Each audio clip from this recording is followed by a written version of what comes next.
Olha só, vamos começar com o seguinte, o Crowley, ele era polêmico, né, cara? O que eu chamo de polêmico? O Crowley, ele tem ali um amor gigantesco pelo pai, né, e que é o Edmure, né, e ele morre, e ele era um cervejeiro, tal, ainda que a família fosse extremamente cristã, né, cristianizada, totalmente, né, daquele jeito, o Crowley, desde pequeno, já se mostrava muito rebelde, e a mãe dele o chamava de besta. Então, quando mais velho, o Crowley é cheio de fazer conexões, né? Tipo assim, ver aquilo como um sinal, por exemplo. Então, Crowley um pássaro voava, ele, olha, é um falcão, então Deus Auro está querendo falar comigo, né? Então, Crowley entendia o mundo como um universo mágico, pode-se dizer. E aí, o que acontece? Crowley entra para Golden Dawn, lá com os 23 anos dele, mas a própria Golden Dawn, né, chega a dizer que ali não era um reformatório, porque Crowley, sendo jovem e o pai morreu, herdou muito dinheiro. Então, o que ele tinha dinheiro para quê? Ele começou a usar droga, ele vivia saindo com mulheres, com homens, porque depois ele deixa bem claro nos escritos dele que ele era bissexual. Né? Ele chega a sair com homens também, namora homens. Vai lá o Victor Newburn, na Operação na Argélia, aqueles dados anjos enoquianos, ele se utiliza do Vitor, ou o Vitor se utiliza dele para operações de magia sexual de cunho homossexual, entendeu? Então, assim, Crowley, ele era extremamente... E fora que sempre foi de bordéis, mulheres, então imagina isso na era vitoriana. O que acontece?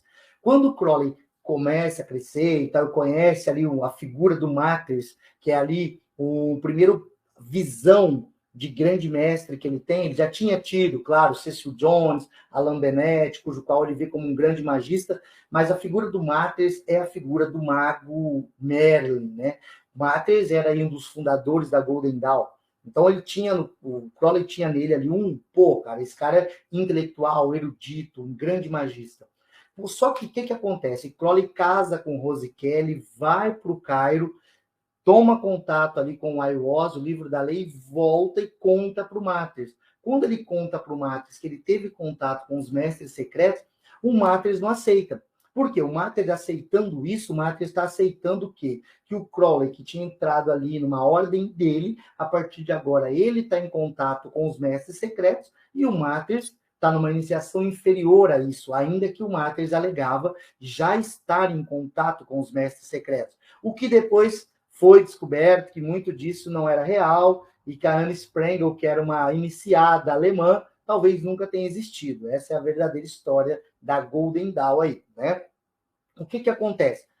Crowley começa a fazer suas peripécias, né? Crowley vai, durante 20 anos mais ou menos, ele renega o livro. O livro da lei tinha muitas palavras que eram desconexas para ele. Porque o livro da lei, para quem toma contato, vê que é um bando de versículos, né?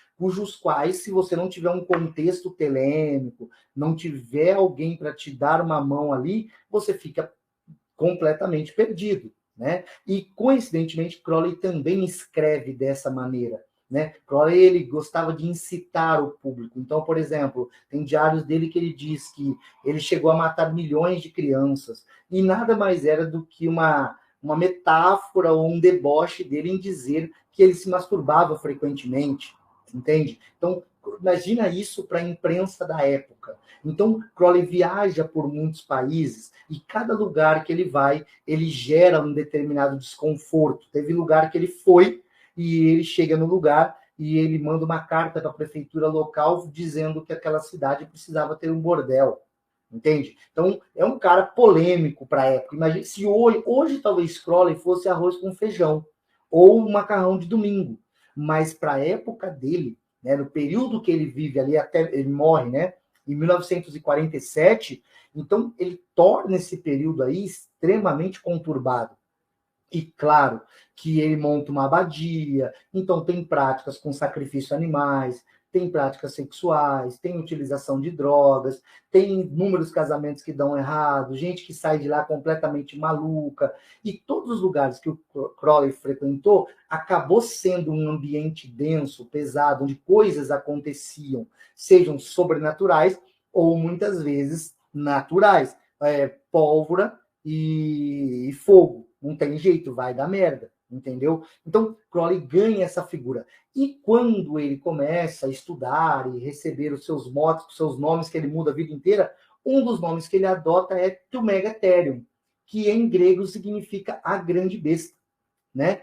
Então, olha que interessante. Ele toma esse nome e ele começa a associar lá que a mãe dele, desde pequeno, fala que ele era diferenciado, ele era diferente, ele era terrível, e ele era a grande besta. Como que Crowley vê a besta? Não na versão cristã, tá? Porque por ele conhecer muito da Bíblia, por ter uma família cristã, conhecia versículos de cor, ele cita a Bíblia frequentemente, mas ele entende cabalisticamente. O número 666, ele está intimamente ligado com a esfera de Tiferet dentro da Cabalá, que é a esfera do Sol.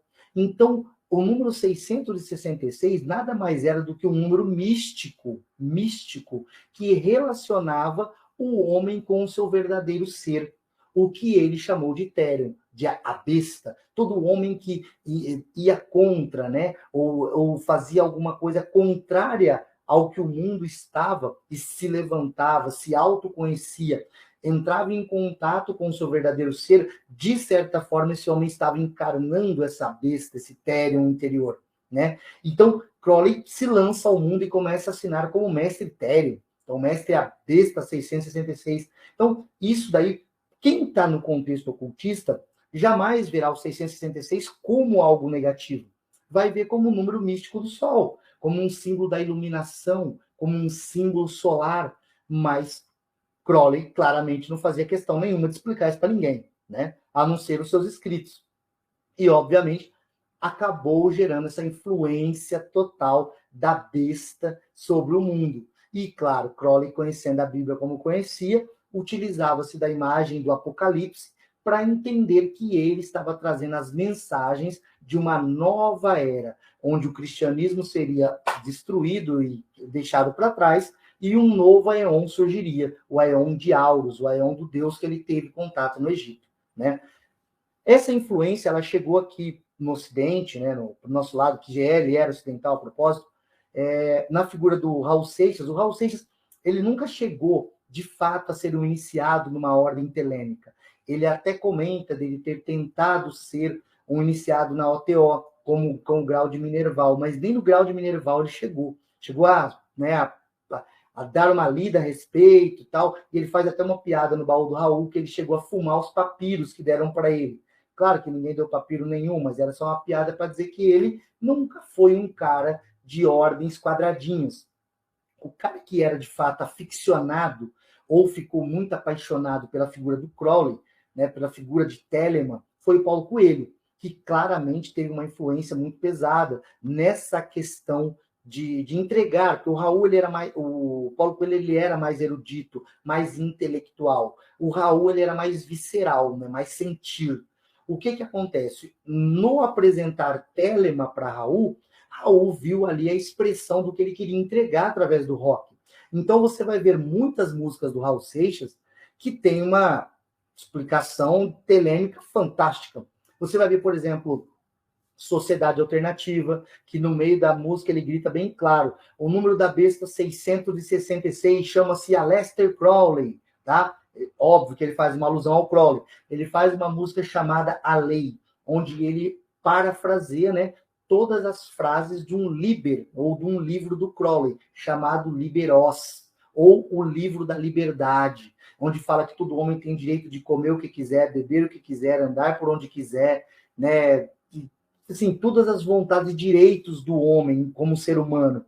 Então, o Raul faz uma música desse tipo.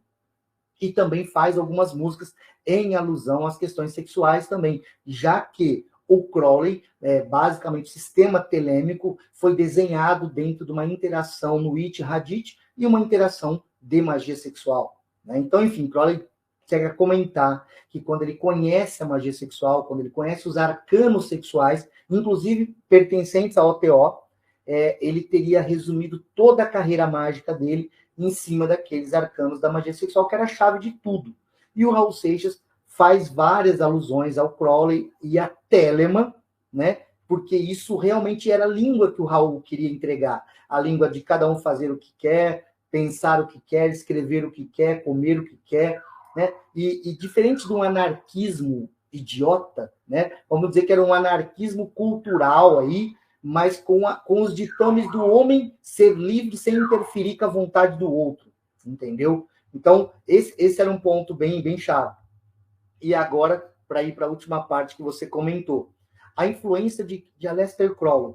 Cara, a influência de Aleister Crowley é gigante. Você vai ter ordens derivadas do trabalho do Crowley. Na atual sociedade, você vai ter a Mork, você vai ter a Ordo Saturni, que você vai ter ela ali como Fraternitas Saturni, bebendo no próprio o Gregórios, ele troca correspondência com o Crowley, o chamando de Mestre Therion, né? E Crowley ali o treina, né? O passa ensinamentos para ele ali claramente. Você vai ver isso num livro chamado Fraternitas Saturni, do Flowers, né? Do Stephen Flowers, vai deixar isso muito claro.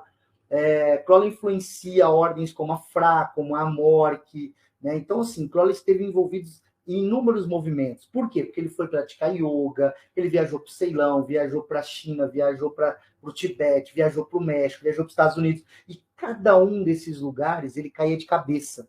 Então, o que eu te diria é que o Crowley foi um grande humanista, porque dos 23 anos ele gastou toda a fortuna dele, né, em publicar os livros dele, que não era tão fácil como hoje, e levar a palavra do Aeon que ele acreditava. Então, um cara que vive 50 anos da vida, gastando todo o dinheiro que ele tem, e conhecendo as mais diversas culturas, as mais diversas religiões, e produzindo material sobre isso, o mínimo que a gente tem que dizer para esse cara é, pô, esse cara acreditava mesmo no que ele vivia, entendeu? Então, Crowley, sem dúvida nenhuma, é uma das, se não a maior influência do século XX para cá, em termos de ocultismo ocidental. Excelente, você acabou de assistir a mais um corte da TV Consciência Próspera. Espero que tenha gostado.